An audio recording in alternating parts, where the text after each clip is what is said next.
राधे राधे। जैसे कि मैंने बताया था कि सभी लोगों को सोशल मीडिया पर, यूट्यूब, फेसबुक पर जो प्रेमानंद जी का एनआरआई सोसाइटी वाले लोग विरोध कर रहे हैं, उनका विरोध होना चाहिए। और ये पूरे भारतवर्ष में जो विरोध हुआ है, उसी का नतीजा है कि एनआरआई सोसाइटी के अध्यक्ष अभी कल ही प्रेमानंद जी महाराज के चरणों नतमस्तक होकर माफ़ी मांग रहे थे और ये सफाई दे रहे थे कि मैं ही सिर्फ माफ़ी लेने आया हूँ। और अभी हमारे सोसाइटी के लोगों के पास हिम्मत नहीं है, लाज और शर्म से वो डूब मरे हैं और वो अभी अभी नहीं आ पाएंगे, क्योंकि बहुत शर्मिंदा हैं जो भी आपका विरोध किए हैं।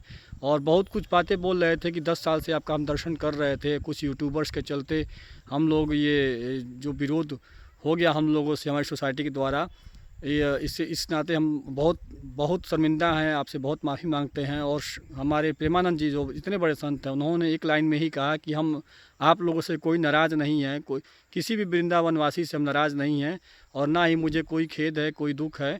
बस आप लोगों को सुख पहुँचे, आप लोगों को कोई दुख ना हो, इस नाते मैंने अपना जो मार्ग है वो भी बदल दिया है। जो टाइमिंग 2 बजे रात की होती थी उसको 4 बजे कर दिया है।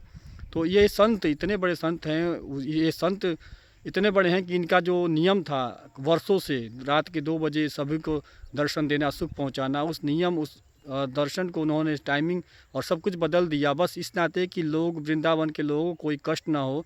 अगर कोई आपत्ति होती है तुरंत उन्होंने अपना मार्ग भी परिवर्तन कर दिया, अपना समय भी परिवर्तित कर दिया, ताकि लोगों को कष्ट न पहुँचे।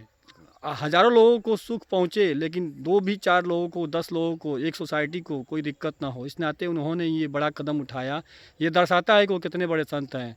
और जो एनआरआई सोसाइटी के अध्यक्ष आशु शर्मा है, उन्होंने नतमस्तक होकर चरण पादुका पे उनके प्रणाम करके क्षमा याचना की। लेकिन वो ये भी कह रहे थे कि हमारी सोसाइटी के लोग अभी आएंगे, आपसे माफ़ी मांगेंगे। लेकिन महाराज जी थोड़ा भी विचलित नहीं हुए, उन्होंने यही कहा कि मुझे आप लोगों से कोई कोई मतलब दिक्कत नहीं है, कोई कष्ट नहीं है, आप लोगों को बस सुख पहुँचे, मैं यही चाहता हूँ, मेरी यही कामना है।